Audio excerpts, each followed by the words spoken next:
Only way to get the lead here, of course, with a touchdown. And that's what they're gunning for on 1st and goal.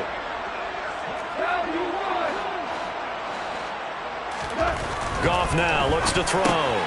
He's just going to dump this one off to his fullback out of the backfield. A minimal gain there on the 8th play of the drive. Now that's often a surprise for the defensive guys when they see the big fella slide out of the backfield and catch the ball.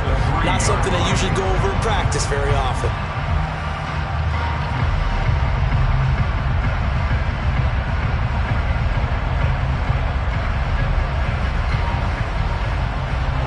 So the ball position now at the 3. Here's 2nd and goal.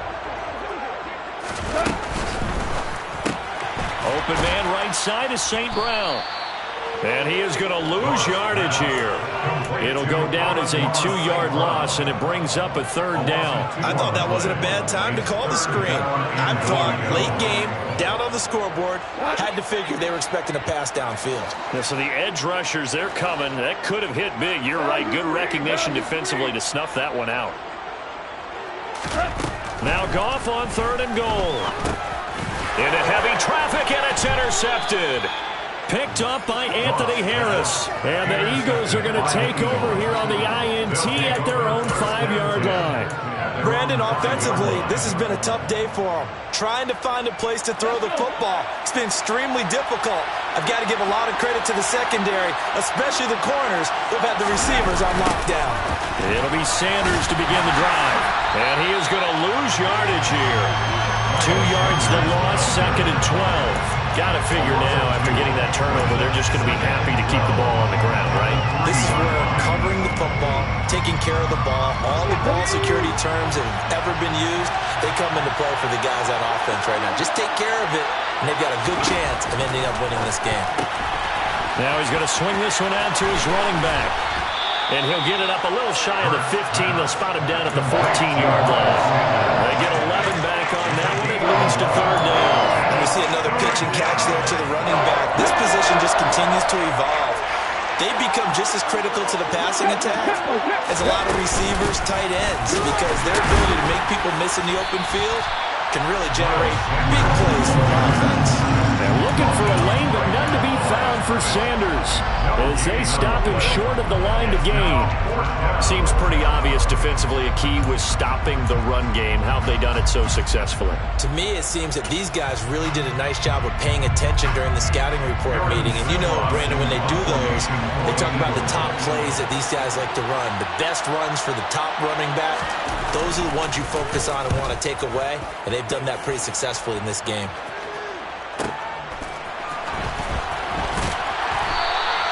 That'll wind up being a 50-yard punt, though they do get 10 back on the return. And it will be 1st and 10 as they take over.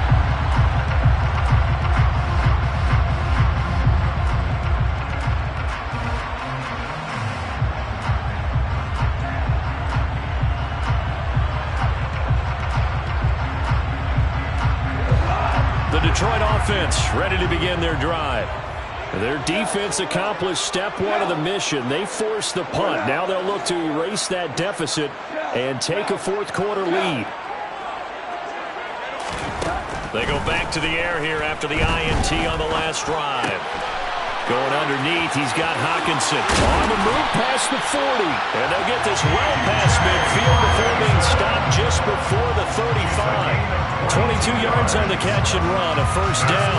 I got the sense that the defense created a little momentum for them there, didn't they? Did their job, forced the punt. Now, nice start to the drive. Offense has to do their part. Yeah, they certainly do, but what a great start for them. They got to go thank the guys on D. Just week 1, but already plenty of intrigue with the games going on, and this one no different as we come up on a 1st and 10. Now Goff.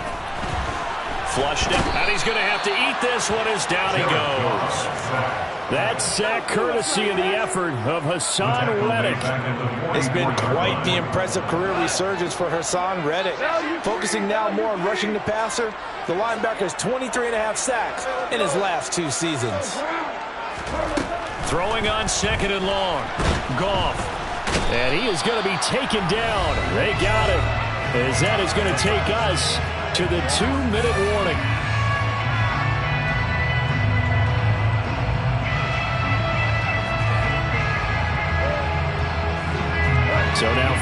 the sack. Goff and the Lions needing to come up with something here on 3rd and long.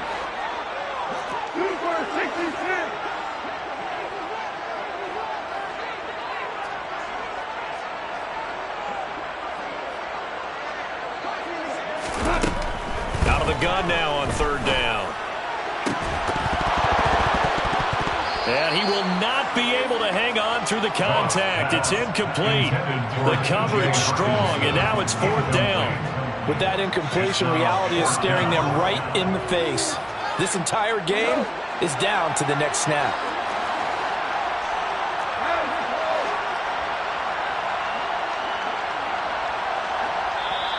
The Lions will use the first of their timeouts.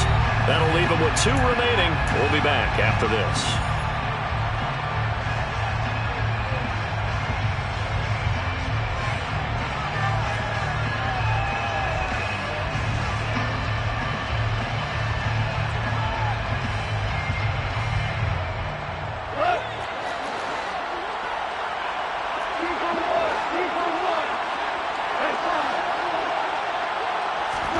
Desperation time for Goff on 4th. He's going to let it fly.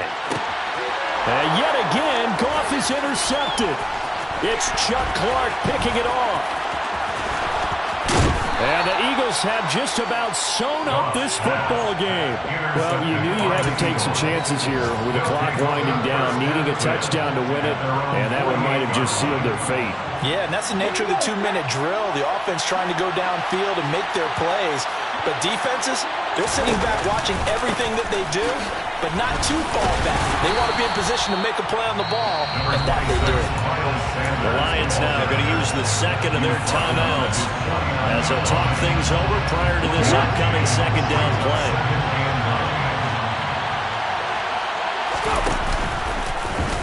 They'll go option to the short side.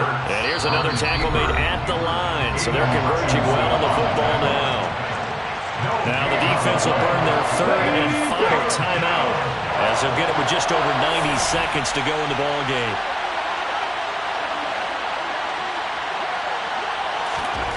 Hurts sets up to throw it. And this is caught. That's Watkins. And he is out of bounds, but not before he's inside the 30. A pickup of 24 on the 3rd down conversion. Absolutely ideal there. Get a good size play, get out of bounds. Well, you saw the coaching there. That is taught and it is emphasized. Get out of bounds, understand your situation, as well as just understanding the game. And this time they were waiting for him as he'll be knocked down before he can get back to the line of scrimmage. They'll lose a yard there, and it's 2nd and 11. And the trend continues here in the 4th like it was in the 1st, 2nd, and 3rd. He's had nowhere to run. And you're probably thinking to yourself, why do they keep feeding him the football? Well, they trust him first and foremost. They do believe that over time he might actually pop one of these runs. But the bottom line is he takes care of the ball well for them, so they'll keep handing it to him. And again, the run defense stout this time. He maybe gets back to the line of scrimmage, but no more. I guess the simple question, why not just take a knee there? I don't understand either why you would take any sort of a chance. We've seen it happen in the game of football. Doesn't matter whether you've watched high school, college, or the NFL. Some people get a little greedy, try to get that extra running play in, and it can backfire on them. They go play action with Hurts. Steps away. And look at this. They get the turnover they needed. It's intercepted. Picked off by Deshaun Elliott. The 30. 10. And he will bring it back. An interception return for a Lions touchdown.